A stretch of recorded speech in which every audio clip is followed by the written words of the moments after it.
లీలావతి, లీలావతి,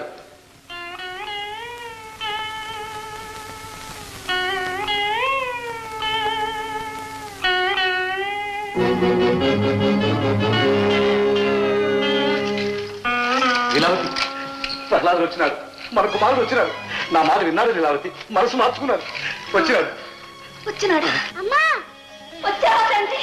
అమ్మా